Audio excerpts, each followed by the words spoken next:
selamat siang sahabat Lerem. Kita bertemu kembali di acara podcast kita siang ini. Hari ini saya tidak sendiri dan juga tidak berdua. Kali ini kami bertiga. Podcast siang ini sebenarnya kita ingin mengangkat topik related dengan karir. Jadi bahwa betapa dalam satu perusahaan itu kebutuhan akan leader sebagai mentor itu dibutuhkan. Jadi untuk acara siang ini, saya sebagai Laren Wedding Coach, saya juga ditemani oleh Kak Diput sebagai salah satu fasilitator di Lerem, dan juga Thea sebagai narasumber kita. Gitu. Mungkin saya mau ngajak kakak-kakak dulu nih untuk memperkenalkan dirinya. Mungkin silakan Kak Diput. Selamat siang sahabat Lerem, perkenalkan saya Dian Putih. Di Lerem ini saya berperan sebagai Career Charger Coach. Thank you Kak Diput. Thea, silakan Thea. Ini sebenarnya Thea narasumber kita yang paling muda ya Kak Diput ya, pada dibandingin kita ya. Paling fresh. Lebih fresh gitu ya. Silakan Thea, mungkin bisa disebutkan dulu apa aktivitas Thea sekarang. Oke, halo semua, nama saya Thea. Saya sekarang kayak kesibukannya paling persiapan buat S2 sih. Oke. Jadi Thea ini sebelumnya juga pernah sebelum dia mengambil persiapan buat melanjutkan studi untuk S2, Thea juga pernah bekerja sebelumnya Thea ya di beberapa perusahaan-perusahaan ya. Jadi memang sebenarnya topik kita siang ini kita akan ingin mengangkat apa sih yang Thea rasakan sebagai new joiners atau new recruit gitu ya di satu perusahaan dan kebutuhan apa yang Thea rasakan. Nah dalam hal ini mungkin nanti Kak Diput sebagai seorang career charger coach bisa mengambil angle dan memberikan banyak insight bahwa sebaiknya apa yang dalam suatu korporasi yang mereka harus siapkan.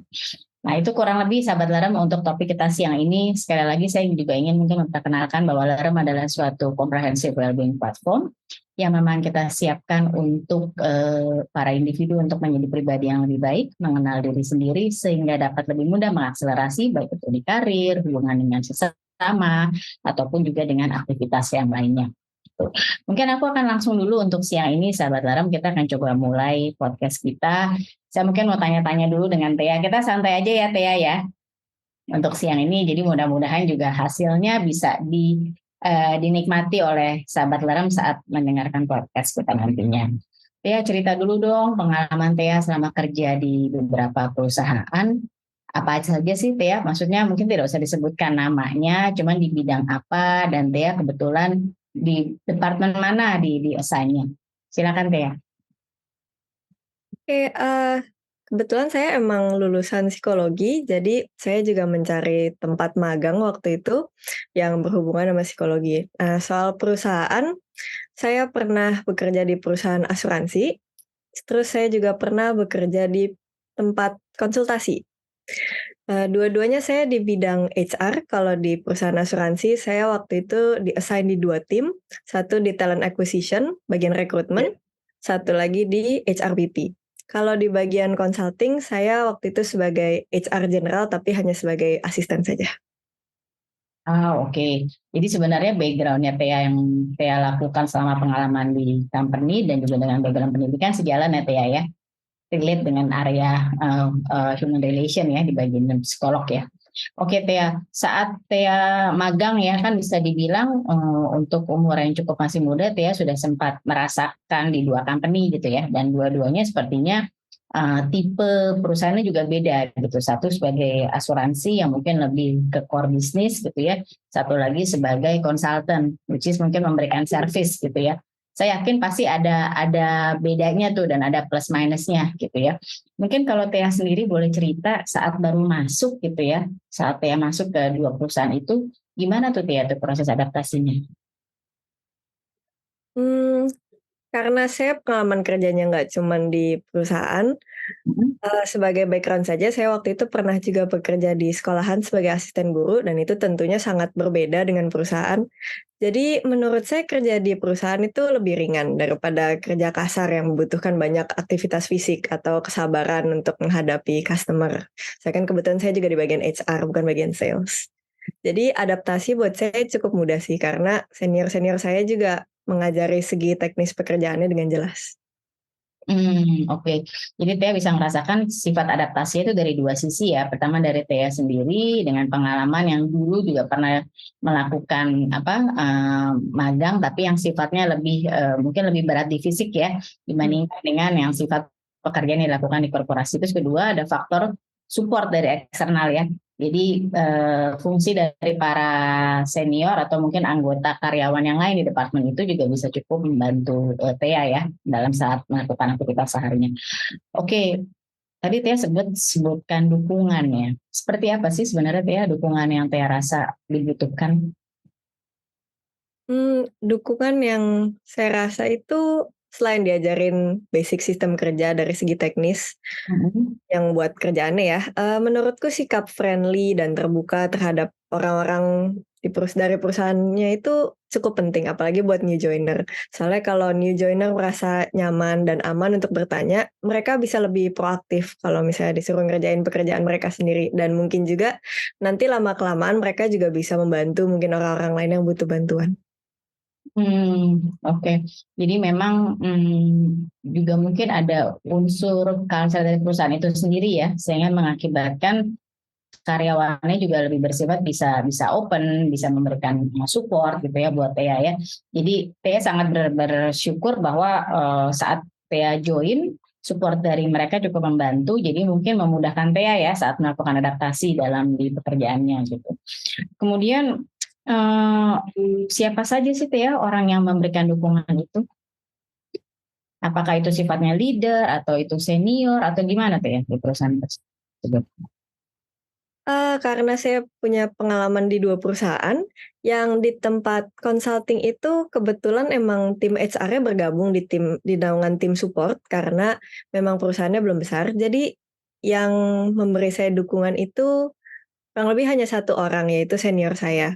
Atasan saya juga karena menaungi tim support secara keseluruhan, dia juga agak sedikit hands off sama saya, ya bisa dimengerti. Kalau misalnya di perusahaan asuransi, yang waktu itu juga lebih besar, itu tim HR-nya juga sudah cukup banyak divisi-divisinya, jadi saya bisa mendapatkan dukungan dari senior dan juga atasan saya secara langsung. Oke. Jadi apakah ada sifatnya semacam dedicate mentor atau dedicate PIC gitu Tia yang membantu Tia? Apakah ada orang dikhususkan atau memang sifatnya semua orang membantu Tia? Waktu itu karena saya hanya magang dan emang sebenarnya ada buat sistem seperti buddy istilahnya kalau di situ. Nah, buddy itu di sana tugasnya untuk ngenalin misalnya area-area kantor, terus ngasih tahu culture perusahaan, kayak misalnya team member, working environment, sama rutinitasnya kalau ada.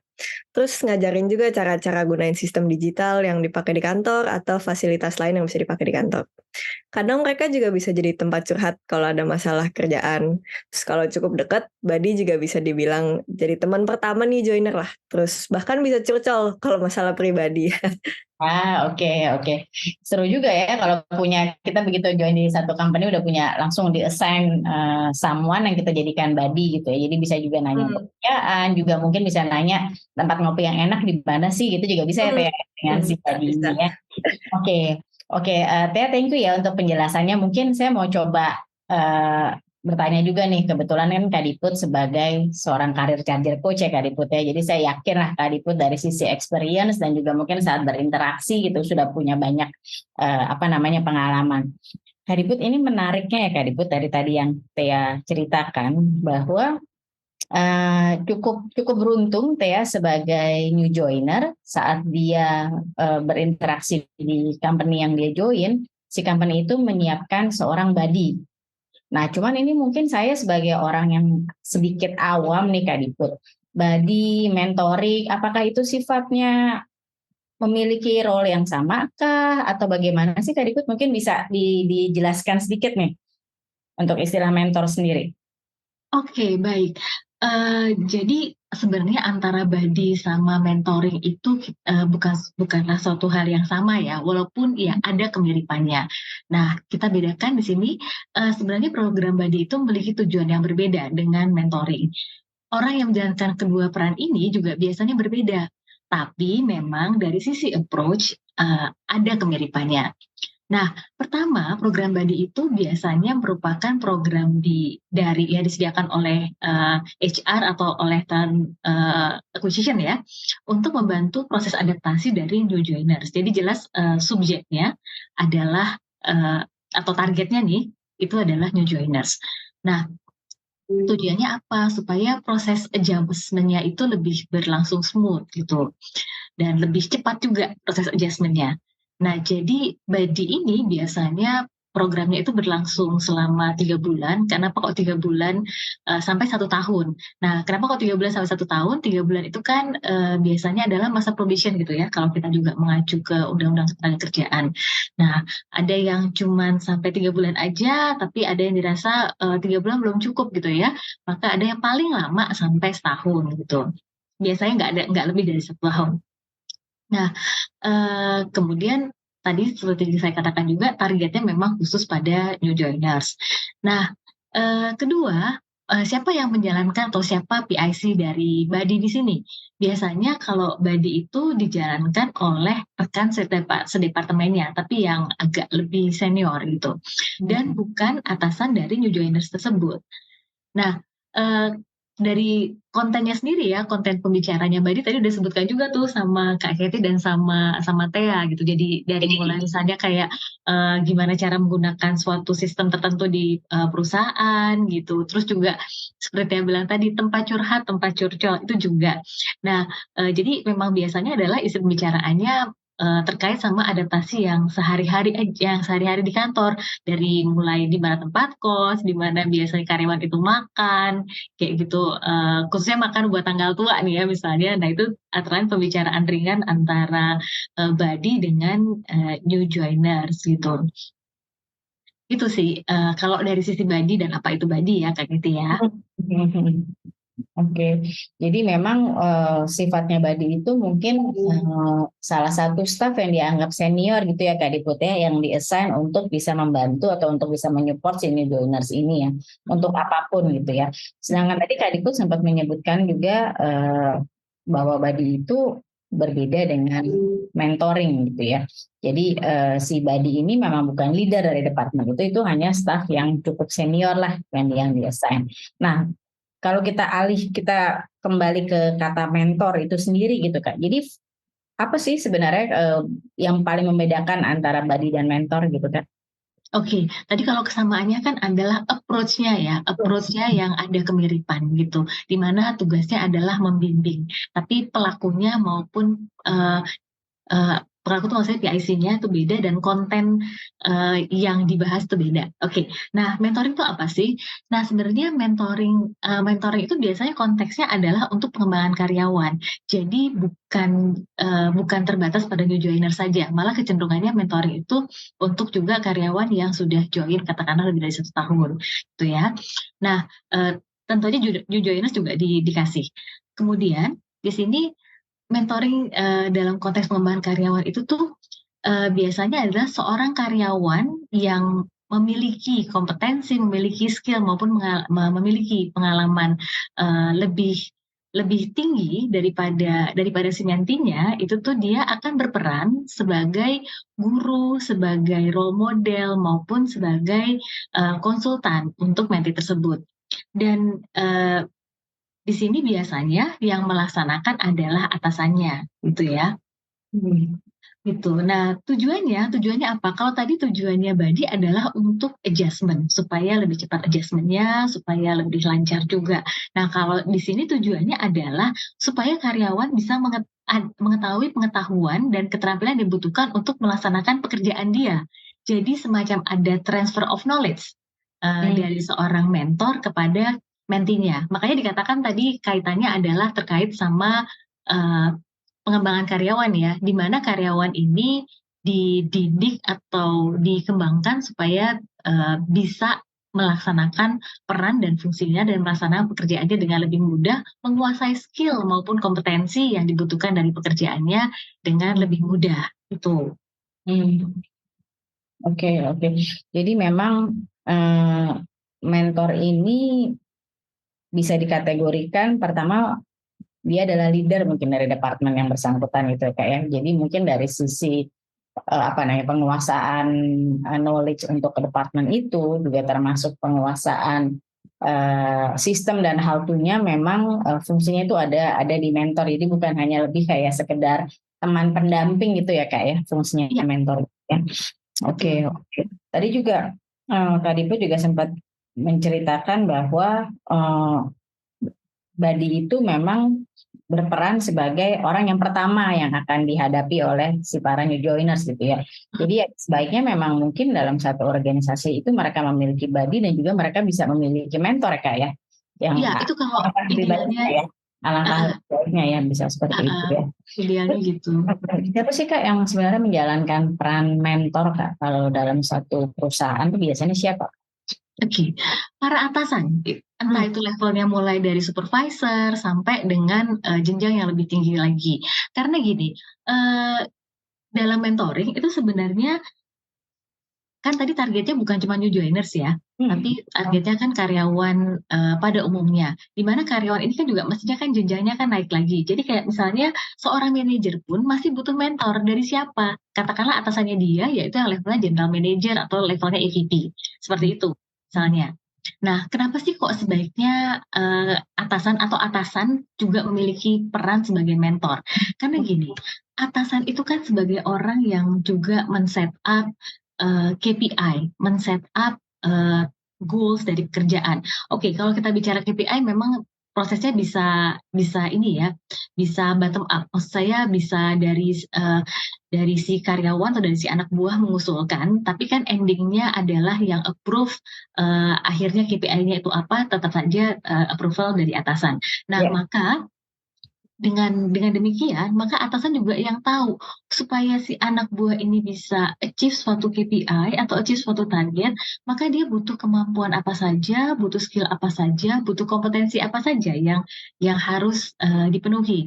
That's why lebih tepat kalau leader juga menempatkan diri sebagai mentor. Bukan semata-mata bukan hanya sebagai bos ya istilahnya ya gitu. Jadi kan ada leader, ada apa namanya atasan sebagai bos, ada sebagai mentor, nanti juga ada sebagai coach gitu ya. Nah, di mana masing-masing peran itu tuh akan berbeda. Kalau misalnya semata-mata dia hanya bermain di tataran helikopter view atau di tataran yang lebih makro, mungkin tidak akan terlalu mudah buat anak-anak buahnya untuk performing gitu, untuk performing well.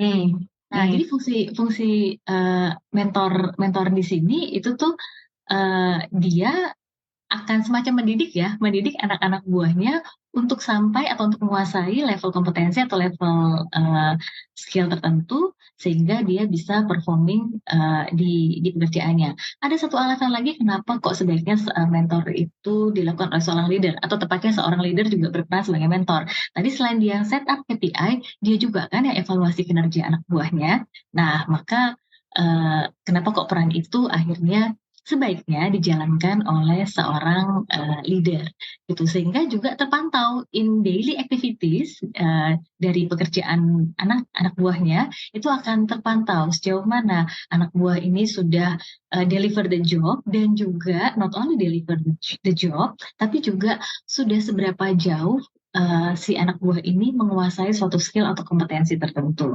gitu Kak Kiti. Jadi kan balik lagi kan tujuannya adalah terkait sama pengembangan diri karyawan. Oke.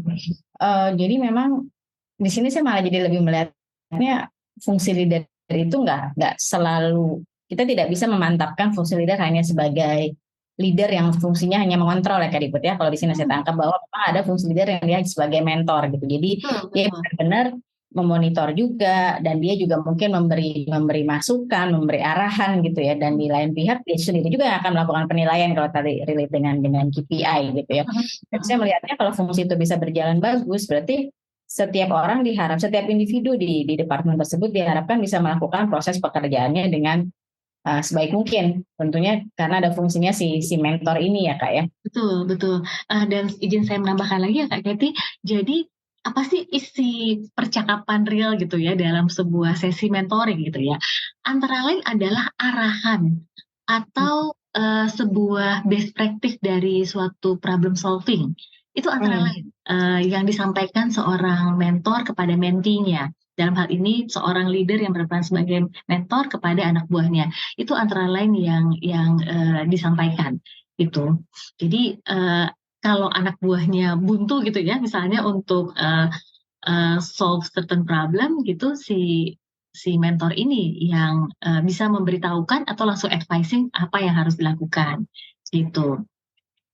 Ah, oke, oke. Berarti banyak juga yang harus diketahui atau disiapkan oleh seorang mentor Kak Diput ya saat dia melakukan perannya ya. Bisa bisa di-share nggak tuh Kak Diput? Apa aja sih Kak Diput yang harus mereka siapkan? Oke, antara lain tentu saja ya, yang namanya seorang mentor ini harus menguasai atau mumpuni ya Hmm. dalam skill dan kompetensi yang sesuai dengan bidang pekerjaan tersebut. Baik kompetensi sebagai kompetensi leadership-nya maupun hard skill-nya itu. Hmm. Jadi kayak misalnya ya seorang leader di sales, berarti dia juga harus menguasai dari mulai canvassing, salesmanship, terus bagaimana how to close the deal gitu tuh dia harus menguasai hal-hal tersebut gitu misalnya. Nah, Hmm. itu yang pertama yang harus dikuasai. Selebihnya juga karena sebenarnya yang namanya mentoring itu kan nggak jauh-jauh dari mengajarkan gitu ya atau mendidik. Ya. Ini yang suka dilupakan adalah si mentor atau dalam ini leader yang berperan sebagai mentor juga perlu tahu learning style anak buahnya. Tapi ini emang kadang-kadang agak terlupakan gitu. Dia dia cenderung untuk mengajar dengan gayanya dia, dengan style yang dia inginkan. Padahal belum tentu cocok dengan style anak buahnya. Nah, di sini nih seorang mentor harus mengetahui learning style dari anak buahnya supaya lebih efektif itu tujuannya. Itu. Nah, ini aku jadi tertarik juga, sorry Kak Keti, aku juga kalau boleh ya, nanya ke Tia ya Kak Keti ya. Ya, ya, silakan silakan Kak Diput. Heeh. Tia, waktu Tia bekerja khususnya di asuransi gitu ya, eh, itu Tia inginnya bagaimana senior Tia itu eh, dalam memberikan pembelajaran atau dalam menjelaskan suatu hal teknikal terhadap Tia, pinginnya seperti apa? Kalau aku sih lebih gampang diajarin satu-satu gitu ya topiknya. Jadi yang diajarin ya emang yang lagi bakal dikerjain saat itu, yang pertama gitu. Kalau langsung diajarin semuanya sekaligus, yang ada bisa overwhelmed atau nanti pas udah dibutuhin, udah lupa yang udah diajarin. Nah, itu eh, itu tadi yang Tia sampaikan tuh Kak Keti itu adalah bagian dari learning style-nya Tia. Jadi maunya memang kayak canggih gitu ya, ada perbagian gitu dan mungkin bukan Tia aja yang seperti itu learning style-nya. Itu contoh eh, efektivitas dari eh, memberikan atau mengetahui learning style yang tepat gitu sih. Hmm. Ya, ya, ya. Jadi memang nggak bisa apa namanya ya seorang seorang mentor yang baik diharapkan juga bisa mengerti sebenarnya kebutuhan termasuk tekniknya seperti apa sih yang bisa lebih memudahkan si new joiner atau tim membernya dia saat dapat arahan ya kurang lebih seperti itu tadi Put ya. Nah, dari tadi tuh Kak Diput sudah banyak menjelaskan ya dari perbedaan body dan mentor, terus apa saja yang dilakukan seorang mentor, dan seperti apa sih sebaiknya gitu cara yang ideal saat dia melakukan role-nya ke tim membernya dia gitu. Kalau kita melihat dari besaran yang lebih luas dari sisi perusahaan itu sendiri, apa yang jadi keuntungan dari suatu perusahaan jika bisa ada fungsi mentor di perusahaan tersebut? Ya, jadi kalau ini ya, para leadernya khususnya itu berperan sebagai mentor gitu ya Kak Neti ya. Oke, nah tentu saja dari sisi pencapaian target dan tracking KPI, itu kemungkinan pencapaiannya lebih besar.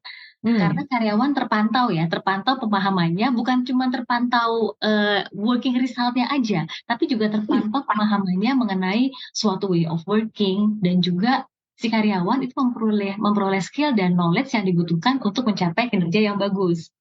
Nah, dan juga ini yang secara apa ya, secara natural bisa terjadi adalah bonding. Bonding dalam tim itu tuh bisa menjadi lebih kuat. Kenapa? Karena ini saya sharing sedikit Kak Keti. Jadi kemarin saya habis hadir di suatu webinar gitu ya mengenai apa leading beyond service. Nah, itu ternyata kalau untuk dari penelitian sekarang yang paling diharapkan sama karyawan itu adalah adanya rasa dihargai. dan juga diperhatikan, adanya penghargaan. Nah, jadi dengan adanya mentoring ini, karyawan juga akan merasa dihargai, sehingga harapannya akan lebih bonding dalam tim dan juga akan lebih punya bonding dengan perusahaan itu sendiri gitu. Karena dengan dia diajarin gitu ya, dia akan melihat bahwa oh ya ada pengembangan diri dari saya. Oh saya nggak cuma disuruh ngerjain tugas saya, bukan dianggap mesin aja. Itu antara lain juga keuntungan dari mentoring yang sifatnya bahkan jadinya bukan terkait sama skill aja ya, karena kalau masih terkait sama skill dan kompetensi mungkin ujung-ujungnya akan, oh biar bisa ngerjain A, B, C, bukan Ya. itu aja. Tapi sebenarnya juga perlu dipastikan bahwa karyawannya itu memang jadi menguasai certain competence baru dan berkembang gitu loh, kompetensi dan skillnya jadi berkembang. Dan itu akan membuat dia merasa dihargai tadi, atau orang Jawa bilang diuwongke gitu ya, dimanusiakan gitu sih. Manusiakan. Itu antara lain. Dan mentoring ini juga penerapannya bisa di berbagai jenis bisnis. Saya nggak bilang semua jenis bisnis ya, tapi misalnya kayak tipe bisnis yang corporate pada umumnya, entah itu manufacturing atau itu FMCG atau insurance. Nah, insurance nyatanya menerapkan juga kan apa dari pengalamannya teh ya. Nah, kemudian itu juga di suatu perusahaan yang sifatnya konsultan itu tuh juga bisa misalnya kayak konsultan IT atau konsultan audit gitu ya. Itu juga jenis-jenis perusahaan itu juga bisa untuk menerapkan sistem mentoring. Malah khususnya kalau untuk perusahaan yang sifatnya konsultan ya kayak konsultan IT atau konsultan audit seperti itu kan benar-benar mereka bekerja dengan dihargai ininya kan apa dihargai knowledge-nya, dihargai pengetahuannya yang mendalam gitu kan ya. Nah, itu malah sangat lebih lebih kerasa lagi kebutuhannya gitu bahwa kebutuhan untuk mentoringnya karena si tim-tim junior ini supaya segera menguasai kompetensi yang dibutuhkan dan skill yang dibutuhkan gitu sih. Ya, ya. Menariknya di sini Kak Dipu, dari tadi saya coba mengangkat penjelasan Kak Diput gitu ya ke dalam satu benang merah gitu. Jadi kembali lagi sebenarnya si leader itu, seorang leader, dengan dia melakukan fungsi mentoring itu bisa meningkatkan hubungan dia berelasi ya Kak Diput ya. Berelasi dengan tim membernya gitu ya. Dengan dia bisa berelasi yang baik, otomatis engagement terjalin, ya kan? Engagement terjalin, bonding terjalin. Jadi itu ada rasa bahwa secara teamwork juga bisa lebih solid ya, karena si tim member ini nggak merasa bahwa tugasnya si leader cuma nyuruh-nyuruh dia aja, tapi juga ada rasa rewarding, ada rasa atentif gitu yang diberikan oleh si mentor ini ya, si leader yang berperan role sebagai mentor ke tim membernya. Dan memang kembali lagi gitu ya, dalam satu company itu atau dalam satu department, kadang yang suka dilupakan adalah memanusiakan tim member ya, memanusiakan manusia gitu, cenderung hanya untuk berkolaborasi untuk mencapai apapun yang jadi target departemennya. Cuman di sini yang saya menariknya adalah bahwa sebagai mentor itu juga bisa lebih, itu tadi saya bilang, memberikan ruang ekstra untuk tim member buat mereka bisa memberikan aktualisasi buat dia dan ada rasa dihargai Kak Diput. Yang menariknya tuh di sini dari tadi penjelasan Kak Diput gitu, dan saya rasa banyak beberapa leader atau mungkin beberapa perusahaan yang melupakan item di sini. Item engagement, item bonding dengan tim member itu kadang suka bukan dilupakan sih, tapi lebih difokuskan apa yang menjadi target dari departemen atau company itu sendiri. Terkesampingkan kali ya Kak. Karena terkesampingkan karena ya tadi fokusnya adalah achieve target gitu ya. Betul. Oke. Jadi sebenarnya kalau melihat pencapaian target, kemudian juga ada bonding, juga ada memberikan ruang, fungsi leader sebagai mentor bisa juga fungsi leader sebagai coach benar ya Kak Diput ya? Gimana kalau begitu? Oke, ini poin menarik banget. Poin menarik karena dalam prakteknya banyak sekali menyalahartikan antara being a mentor and being a coach.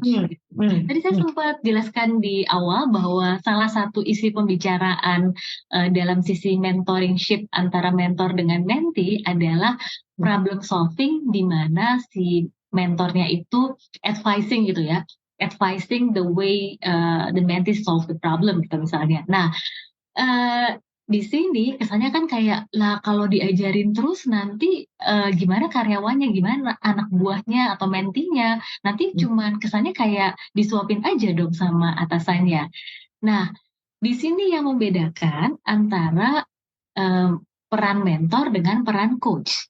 Kalau peran coach itu pasti leader yang berperan sebagai coach itu menggali dari si anak buah, menggali insight, memberikan powerful question sehingga akhirnya si anak buah bisa dapat insight untuk solving their own problem, bahkan untuk menggali potensi yang selama ini si anak buahnya juga nggak sadar. Nah itu lebih keren lagi Kak, kalau leadernya udah bisa jadi mentor juga sekaligus bisa coach dan juga memang bisa punya kemampuan untuk sebagai ini ya leading business gitu ya, business acumen-nya juga bagus. Itu wah itu udah lebih keren lagi gitu. Nah, pada prakteknya memang seringkali sebenarnya yang sering tanpa disadari dilakukan itu adalah mentoring, walaupun mentoringnya juga tadi ya belum terlalu terstruktur atau bahkan mengesampingkan sisi pemahaman tentang learning style.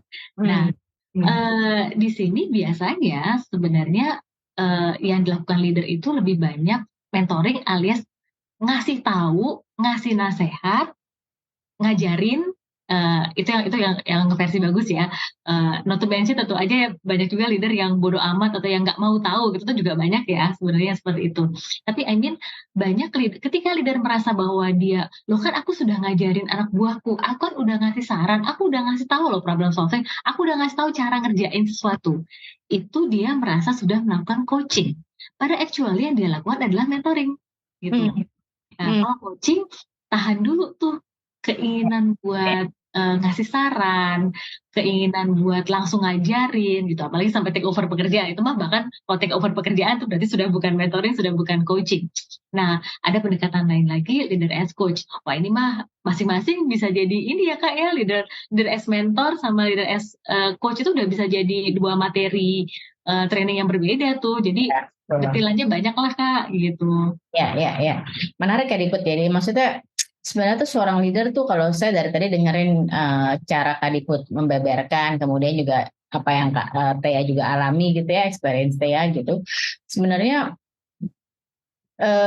fungsi leader itu untuk bisa menggalang timnya itu ada beberapa apa ya namanya ya skill-skill yang mereka juga harus miliki ya Kak Diput ya, bukan hanya penguasaan, bukan hanya faktor monitor atau juga mungkin lamanya bekerja gitu ya dia di satu bidang itu, tapi juga ada faktor penguasaan dia sebagai seorang mentor dan juga kemampuan dia sebagai seorang coach, dan itu tidak bisa disamakan gitu karena memang role-nya masing-masing memang sama-sama berusaha untuk membangun si anak buah atau membangun tim member atau membangun departemen menjadi lebih baik. Cuman cara penerapannya berbeda Kak Diput ya.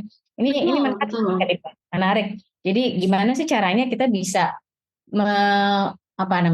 menyiapkan leader-leader yang mumpuni, bukan hanya sebagai seseorang yang menguasai pekerjaan, tapi juga memiliki role sebagai leader as a mentor dan juga leader as a coach. Begitu mungkin Kak Diput ya? Iya. Kalau kita tarik garisnya ya. Iya, betul.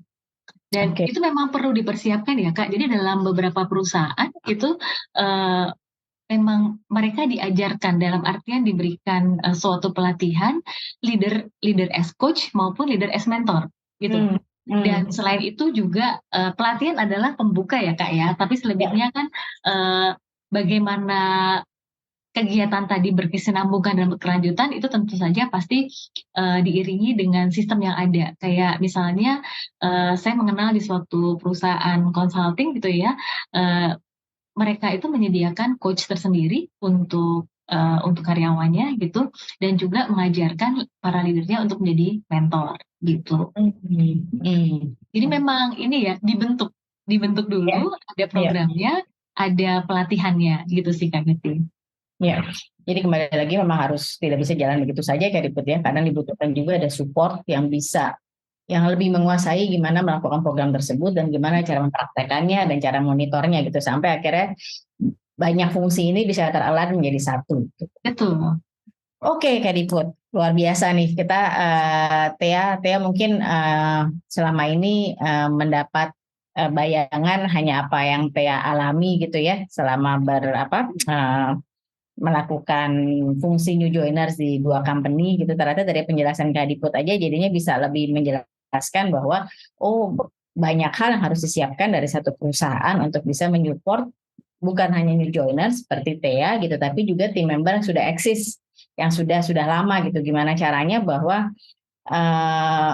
mereka bisa melakukan pekerjaannya dengan baik gitu kan, tetapi juga ada rasa penghargaan gitu. Dan ini bukan hanya yang dilakukan oleh 1-2 pihak, tapi memang harus the whole team, dan kadang mungkin dibutuhkan ada pihak ketiga ya Kak Diput ya, sebagai negara, pemberi program, atau yang bisa membantu menyiapkan atau membentuklah fungsi-fungsi leader as a coach dan leader as a mentor. Betul. Oke, terima kasih penjelasannya Kak Diput gitu. Dan kalau dari Tia sendiri mendengarkan tadi obrolan Kak Diput memang udah expert banget sih Tia ya di dunia HR. Jadi dia kalau menjelaskan leader, mentor, coach udah gamblang gitu ya. Ada yang Tia masih ingin tanyakan nggak? Atau ada beberapa pertanyaan yang di bayangan Tia gitu yang Tia ingin sharekan atau sampaikan ke Kak Diput atau ke kita? Menurut Tia? Saya rasa cukup dari saya. Ya, sudah cukup. Jadi bisa lebih membuka wawasan Tia juga ya. Mungkin nanti kalau ada kesempatan buat bisa kembali ke dunia korporasi ataupun aktivitas aktualisasi diri yang Tia ingin lakukan, jadi bisa ada gambaran gitu saat Tia nanti juga udah di posisi yang udah cukup cukup senior, udah punya tim member, seperti apa sih sebenarnya karakter leader yang memang di-expect dari tim membernya berdasarkan pengalaman Tia juga. Mungkin kurang lebih itu semua hal-hal yang kita akan bahas untuk di topik podcast siang ini Kak Diput dan Tia. Jadi saya sendiri jadi lebih ada tambahan bayangan bahwa tugas leader as a mentor itu nggak semata-mata hanya sebagai body gitu ya. Memang fungsinya juga cukup dalam, dan sebenarnya banyak sekali benefit yang bisa dirasakan dari perusahaan jika mereka memiliki fungsi-fungsi tertentu untuk leadernya, fungsi tambahan kalau bisa saya bilang ya, karena itu memang bisa membantu menggerakkan tim membernya untuk mencapai apa yang jadi KPI atau target dari perusahaan itu sendiri. Mungkin dari saya lebih ke ingin menyampaikan juga ke sahabat Lerem bahwa mudah-mudahan bahwa dari sini mungkin kita bisa aja bikin kelas-kelas menarik ya Kak Diput ya, yang bertujuan untuk menambahkan knowledge atau berdasarkan experience Kak Diput bagaimana sih bisa menjadikan seorang leader bukan hanya sebagai seorang leader tapi juga leader yang mumpuni, bisa sebagai leader as a coach atau juga leader as a mentor seperti tadi yang kebutuhan topik kita siang ini dengan Tia. Gitu. Ada lagi mungkin Kak Diput yang ingin ditambahkan dari penjelasannya sebelum saya menutup podcast kita siang ini? Saya kira itu dulu Kak Getty. Atau mungkin sahabat Lerem, mungkin pesan juga ke sahabat Lerem, silahkan masuk ke channel YouTube kami, menikmati tayangan-tayangan dari Lerem itu untuk memperoleh beberapa insight, karena kita kan cukup ini ya Kak, banyak bergerak pada banyak bidang gitu ya Kak ya. Ya, betul. Jadi mungkin sahabat Lerem juga bisa juga sudah menanti-nanti nih Kak Diput. Kira-kira kelas-kelas apa nih berikutnya yang bisa mereka dapatkan. Jadi silakan follow kita punya Instagram sahabat Lerem di sahabat_lerem, dan juga tayangan rekaman ini akan kita tayangkan di YouTube. Dan juga untuk Spotify, untuk sifatnya podcast kita akan tuangkan juga di Spotify. Jadi buat para sahabat Lerem mungkin bisa dapat sekedar insight kulit luarnya dulu nih. Apa sih yang dimaksud leader as a mentor? Mungkin berikutnya saya akan serahkan ke Kak Diput modul-modul apa nih yang bisa di-sharekan ke para sahabat Lerem, atau mungkin juga Tia, silakan Tia kalau memang dirasa ada kelas-kelas yang related dengan karir dari Lerem yang memang bisa membantu. Karena memang sebenarnya di Lerem ini kita banyak sekali angle-angle yang kita siapkan untuk bisa menjadi pribadi yang lebih baik. Mau dari angle well-being, mau dari sisi karir nanti mungkin ketemu dengan Kak Diput dan juga ada fasilitator yang lain, ataupun mungkin ingin jeda sejenak, mengelola stres, itu semua ada di Lerem gitu. Jadi mudah-mudahan sesi podcast kita siang ini bisa membantu sahabat Lerem, again terima kasih Kak Diput, terima kasih Tia untuk Sama Kak waktunya. Gizi. Senang Makasih bisa juga banyak ya. dapat, senang bisa banyak dapat ilmu yang bermanfaat dari sharingnya Kak Diput, dan mungkin buat kita juga yang pernah mengalami posisi sebagai leader juga bisa ngerti dari apa yang Tia alami gitu ya, bahwa sebenarnya apa sih yang dirasa oleh new joiners, apa yang dibutuhkan oleh mereka saat mereka baru bergabung di satu company. Betul. Saya rasa itu dulu, mungkin kita akan coba tutup podcast ini. Sekali lagi terima kasih Kak Diput dan Kak Tia, dan silakan ikuti sosial media Lerem baik di Instagram maupun di YouTube. Thank you, selamat siang. Selamat siang. Bye.